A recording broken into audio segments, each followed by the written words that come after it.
Hola, buenas noches. Bueno, hoy daremos inicio a lo que es el ciclo académico de retina, agradeciendo la presencia de la doctora María Daniela García, adjunta del servicio de retina y coordinadora de ciclo, junto al doctor Martín Serrano Ciso, a mis compañeros residentes y a todos aquellos que se unen a través de las plataformas virtuales.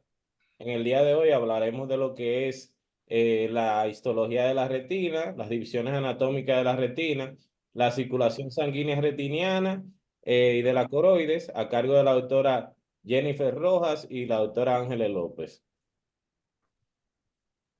Buenas noches, compañeros residentes y adjuntos presentes. Muy bien. Hoy vamos a iniciar el ciclo de retina. Mi nombre es Jennifer Rojas, residente de primer año del servicio de oftalmología, y les voy a hablar un poco sobre la histología de la retina. Tenemos que la retina es la capa de tejido sensible a la luz que se encuentra en la parte posterior del globo ocular y llega hasta la hora cerrada.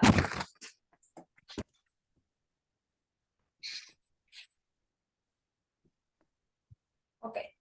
Tenemos que histológicamente la retina se va a dividir en dos partes, la neuroretina y el epitelio pigmentario.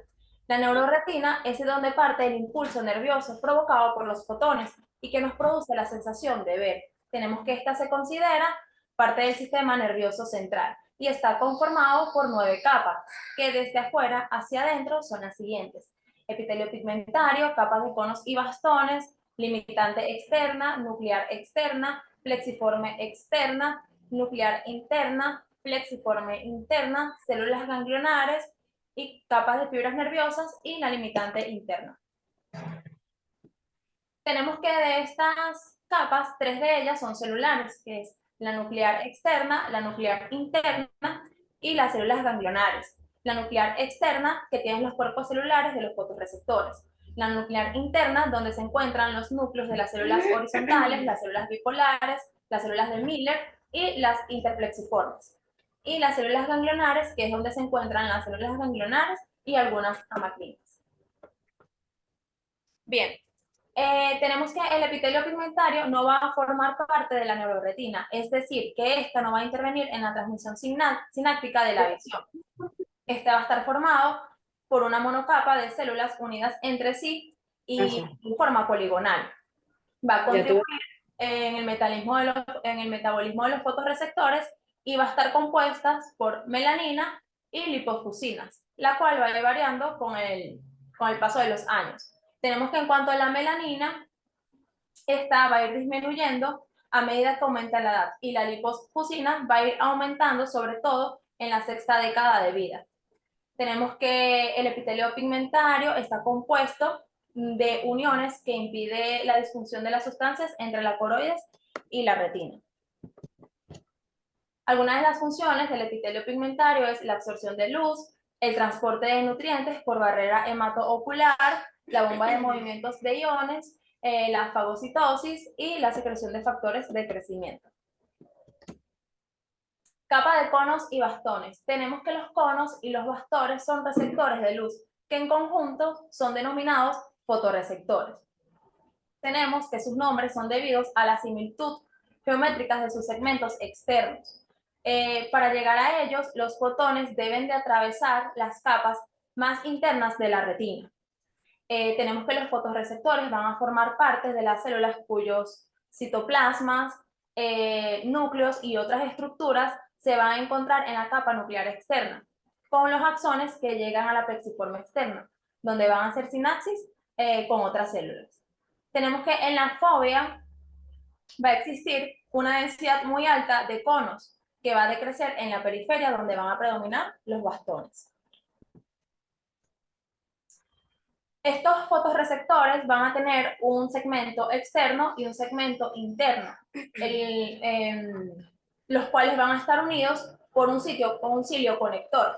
Tenemos que en el segmento externo este va a estar formado por discos superpuestos rodeados por una membrana, mientras que en el segmento interno se van a poder determinar dos partes, una elipsoide y una mieloide.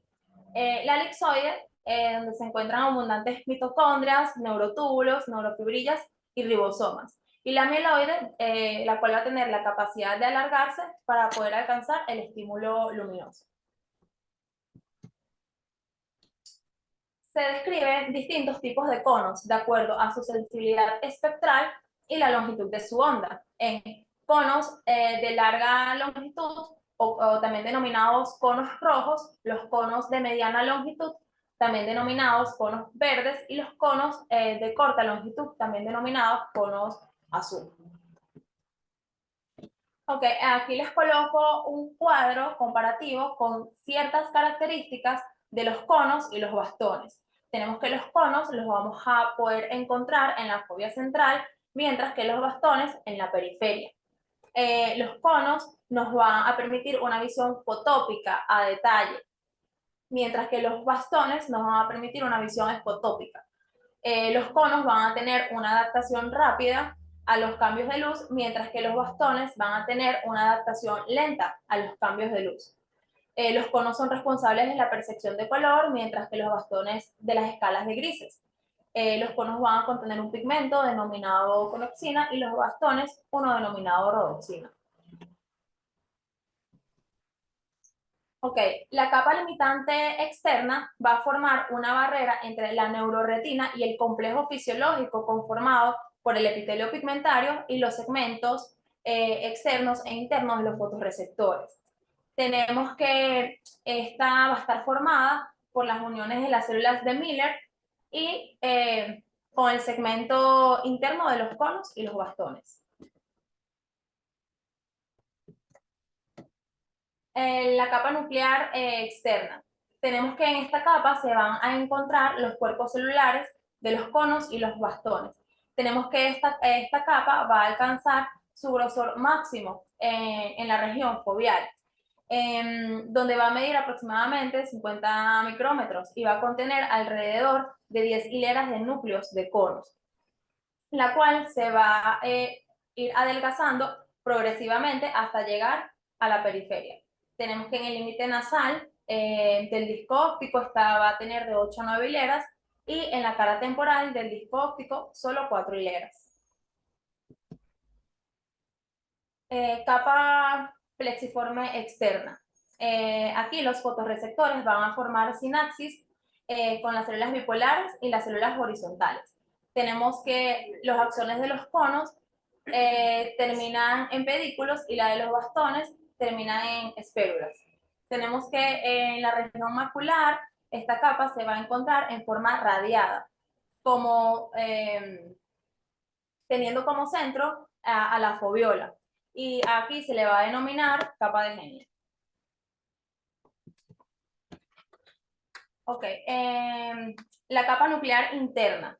En esta capa es donde la mayor parte de las células retinianas van a tener su núcleo. Esta la podemos dividir en dos zonas, una zona externa y una zona interna. En la zona externa, donde vamos a poder, donde se van a encontrar los núcleos de las células bipolares, horizontales y de las células de Miller. Y la interna, donde van a estar los núcleos de las células amacrinas y las interplexiformes. Tenemos que las células bipolares van a tener su dendrita en la capa plexiforme interna y allí van a recibir información de los fotorreceptores, donde posteriormente estos van a extender sus axones hasta la capa plexiforme interna y van a hacer sinapsis con las células ganglionares. Capa plexiforme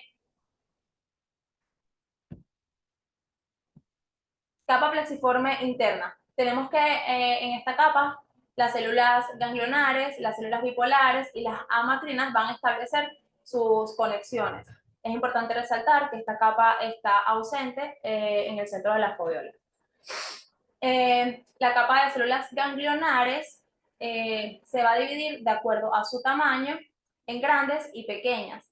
Las grandes que van a hacer sinapsis con las células bipolares y las pequeñas que van a hacer sinapsis con las células bipolar y a su vez la célula bipolar va a hacer sinapsis con un cono.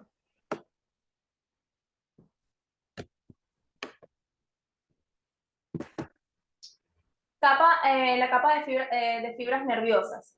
Tenemos que esta capa va a estar constituida por los axones de las células ganglionares que van a terminar formando al nervio óptico, el cual fuera del globo ocular se inicia y llega hasta el cuerpo geniculado externo.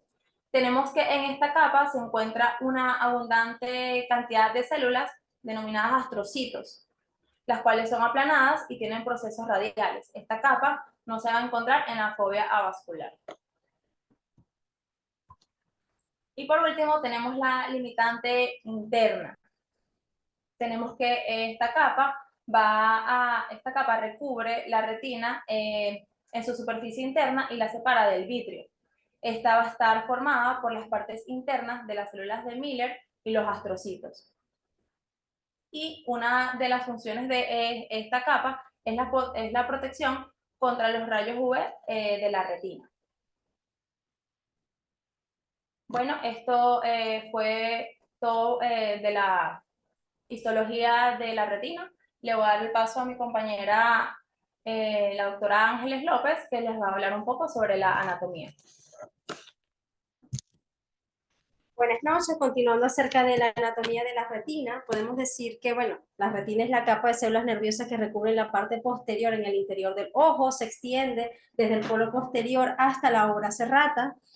Tiene un grosor de 0.56 milímetros en su polo posterior, sin embargo, cuando se acerca a la región anterior en la inserción de la obra serrata, su grosor es de 0.1 milímetros. Otras características anatómicas importantes es que tiene dos caras,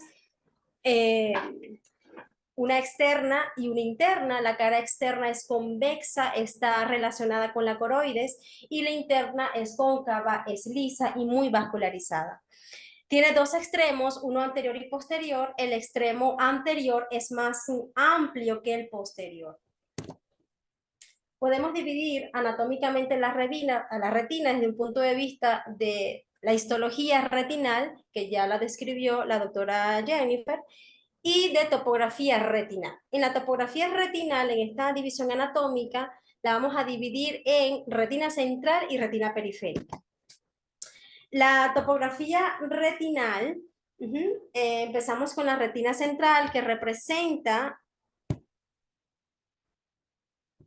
que va a representar este punto amarillo que estoy señalando con el señalador rojo, que voy a exponer en la siguiente proyección. Sin embargo, aquí vamos a ver la periferia cercana, que se encuentra en esta región. Posteriormente viene el ecuador, la periferia lejana y la parte más periférica de la retina, que sería el extremo periferia. La retina central la podemos localizar como la retina posterior, que está conformada por la mácula, que tiene un diámetro de 5.5 milímetros a 6.6 milímetros, que es una depresión central que tiene la mácula, es la fovea, a 1.5 milímetros de diámetro. Como podemos ver aquí se encuentra la mácula, que representaría la retina central. Tiene esta característica de ser más pigmentada que el resto de la periferia de la retina por dos compuestos pigmentarios, que es la luteína y la zeaxantina. La retina central, desde un punto de vista anatómico, la podemos clasificar, y también desde un punto de vista clínico. Desde un punto de vista anatómico, representa la retina posterior. Sabemos que la retina central es la mácula, entonces desde un punto de vista anatómico representa la retina posterior, y desde un punto de vista clínico representa el polo posterior. En este polo posterior vamos a encontrar una zona que está completamente avascular, que es la zona foveolar avascular. Aquí vamos a encontrar tres estructuras de importancia que vamos a describir a continuación, que es el umbo, la foveola y la fóvea. Esta zona vascular carece de irrigación sanguínea, y esto es de mucha importancia, ya que permite que todas las haz de luz se puedan concentrar y tener una mayor densidad espacial. La retina central, vamos a encontrar la fóvea, que está a 1.5 milímetros dentro de la mácula, también conocido como mácula luteínica por su pigmento de luteína. Es una zona que es rica en conos, tiene aproximadamente 120.000 milímetros al cuadrado de conos, y dentro de ella, a 0.5, vamos a encontrar otra estructura que es la foveola. que mide aproximadamente 0.3 milímetros y que solo contiene conos. Sin embargo, la concentración de conos en esta zona disminuye. Solamente se van a encontrar conos M y conos L. Siguiendo, vamos a encontrar en la profundidad de esta una depresión que mide aproximadamente 150 a 350 micras, que es el umbo. En este umbo es rico en células de Müller, que son unas células de sostén que permiten los depósitos de glucógeno y la salida de residuos. Alrededor de la fobia vamos a encontrar algo que la rodea, que es la parafobia. Y a 1.5 milímetros de ella, en toda la periferia, se encuentra la perifobia. La retina recibe una doble irrigación, una irrigación externa y una irrigación interna. Vamos a comenzar a hablar acerca de la irrigación externa, que es dada por la segunda capa del ojo, que es la coroides.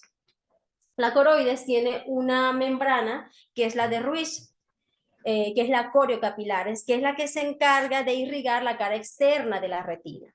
Se ubica fuera de la membrana de Brooks, irriga 1/3, es decir, el 90% de la retina. Y tenemos una irrigación interna que es dada por la arteria central de la retina, que vamos a ver a continuación. En cuanto a la coriocapilares, tejido pigmentado, altamente vascularizado, que se extiende desde la ora serrata en su parte más anterior hasta el nervio óptico en su parte más posterior, suministra el 90% tanto de oxígeno como de nutrientes a la retina externa. La coriocapilares suple indirectamente por disfunción al epitelio pigmentario de la retina, fotorreceptores, plexiformes externa y nuclear externa. Ahora, la irrigación interna de la retina. Esta irrigación interna es dada por la arteria central de la retina, que es rama de la arteria oftálmica, que a su vez es rama de la arteria carótida interna. Ella entra en la vaina del nervio óptico y va a dar inicialmente 2 ramas, que posteriormente estas se convierten a 2 ramas más, es decir, 4 ramas, como podemos ver aquí. Entre sus ramas se encuentran las arqueadas temporales, una superior y una inferior, sus arqueadas nasales, una superior y una inferior. Cabe destacar que hay una variación en la población de 6 a 32%, donde ocasionalmente existe una arteria cilio-retiniana que suple directamente la irrigación, suple o sustituye la porción central de la retina central. Ambas circulaciones, tanto la circulación retiniana, que es la de interna, y la circulación coroideas, están separadas en 2 planos paralelos por el epitelio pigmentario de la retina. Ahora, entonces podemos decir que la capa externa y la mácula, la región central, está irrigada por la coroides. Sé que se había mencionado en la proyección anterior que la zona vascular foveolar carece de irrigación, y cierto, es así. Sin embargo, de forma indirecta, en las capas externas recibe también oxígeno de parte de la coriocapilaris. En cuanto a la circulación retiniana en comparación con la coroides, podemos decir que la retina tiene un diámetro de 3.5 a 6 micras, mientras que la coroides tiene un diámetro de 10 a 38 micras. En la retina hay una mayor cantidad de periocitos en el cuerpo con una relación de 1:1, mientras que en la coroides hay periocitos, pero en los capilares esclerales. La retina provee de nutrientes a las capas más internas y la coroides provee de nutrientes a las capas más externas y a los fotorreceptores. No hay fenestraciones en la capa endotelial en el caso de la circulación de la retina interna. Sin embargo, en la coroides sí hay fenestraciones y son mucho más gruesas. En la retina se ve una red capilar, mientras que en la coroides es a través de plexos. Gracias.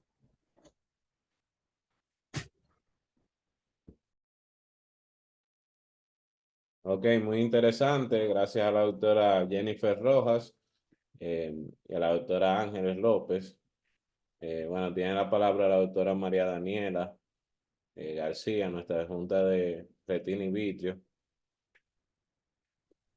Hola, buenas noches, ¿cómo están? Bueno, he tenido problemitas con la parte técnica porque la computadora no me quiso aceptar ciertos permisos que pedían. Bueno, en fin, no escuché completo todo el seminario, sin embargo, es importante que en estos temas tengamos en cuenta la estructura de la retina. ¿Ok? Sepamos diferenciarlo de la retina externa, la retina interna. ¿Por qué? Porque, o sea, las capas, ¿por qué? Porque van a haber diferentes patologías que vamos a encontrar en las diferentes capas. Entonces es importante ubicarnos porque a veces, como venimos con la concepción del ojo de otra forma, entonces podemos llegar a confundir con las capas externas e internas. De igual forma, la circulación.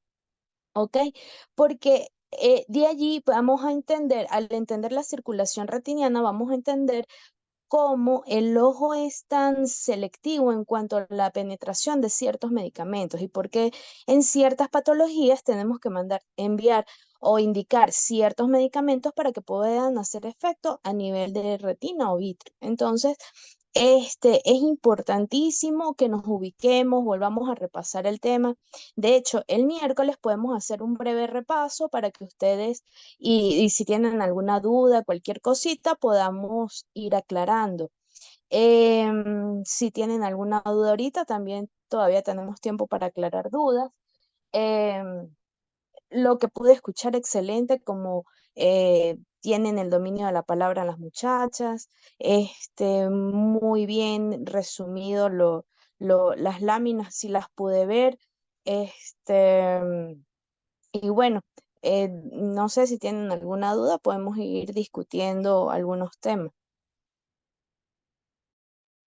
Agradecer también la presencia del doctor Nir Ramírez, quien se une al ciclo de conferencias.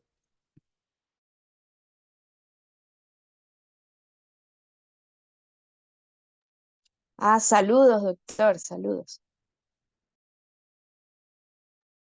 El doctor Serrano no pudo estar en la conferencia porque, bueno, tiene asuntos personales pero él está muy atento al ciclo.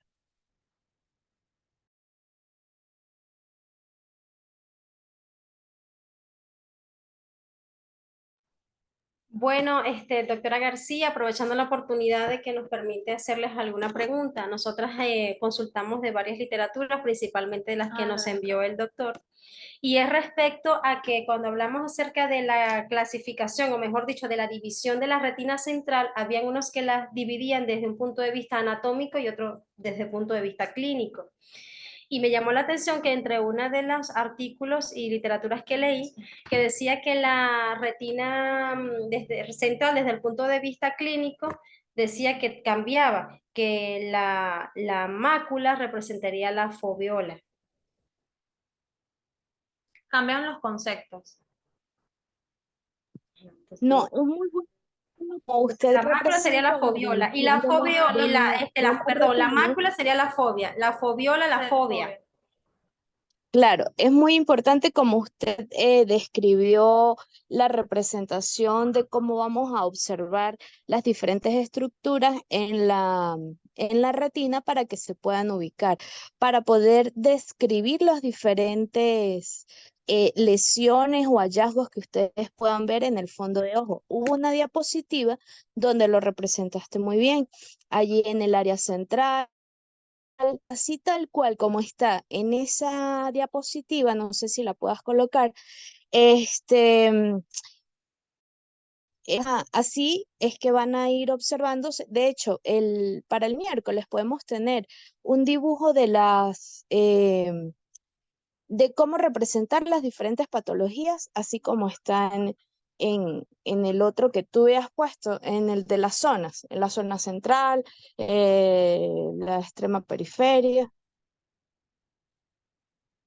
Porque así es que se debe, exacto, así como lo presentaste, ahí así tal cual vamos a representar las diferentes patologías que puedas conseguir, las hemorragias, los drusen, desgarros, degeneraciones. Entonces, en ese dibujo lo vamos, el día miércoles yo voy a llevar un modelo para que ustedes lo tengan y así en la presentación de los pacientes en la consulta, ustedes llevan ya el dibujito, de modo que se le haga más fácil la representación de los hallazgos que ustedes tengan. Entonces, Entendido, doctora. básicamente, este esquema, esta Sí, topografía es para representar los hallazgos cuando uno realiza el fondo de ojo. Es con esta topografía, Con esta división con esta topográfica. división topográfica, exacto. cuando uno hace la representación gráfica de las cataratas, en las úlceras, en la córnea, eso pues igual como se hace en estos casos, de igual forma en la retina. Cuando ustedes van a hacer el fondo, ustedes se ubican y se acuerdan de esta imagen. Y Excelente. cuando la van a representar, como están comenzando, voltean la imagen para que ustedes lo dibujen tal cual como lo ven. Así ustedes no sepan al principio qué es, ustedes lo dibujan y posteriormente pues lo vamos discutiendo, mire, esto se ve así, esto se ve asado, los colores que lleva, todo eso. Entonces, para que ustedes se vayan ubicando y dar una descripción objetiva y más específica del fondo de ojo. Y yo creo que realmente este esquema Ujú. se pudiera también anexar como a la historia, al igual Sí, que los por esquemas de la supuesto, biomicroscopía, porque de verdad es bastante práctico a la hora de por supuesto. ubicarnos. Sí, yo lo voy a llevar el miércoles. Muchas gracias, doctora, por responder nuestra pregunta. A su Para el día miércoles, no voy a llegar tan tarde porque no hay consulta en la tarde en la Trinidad. Entonces yo me voy a poner de acuerdo con los muchachos que están rotando conmigo para dar la consulta más temprano y poder aclarar dudas de este tema que vimos hoy. Llevo lo de los dibujos y dar los otros temas con calma para que no salgamos tan tarde.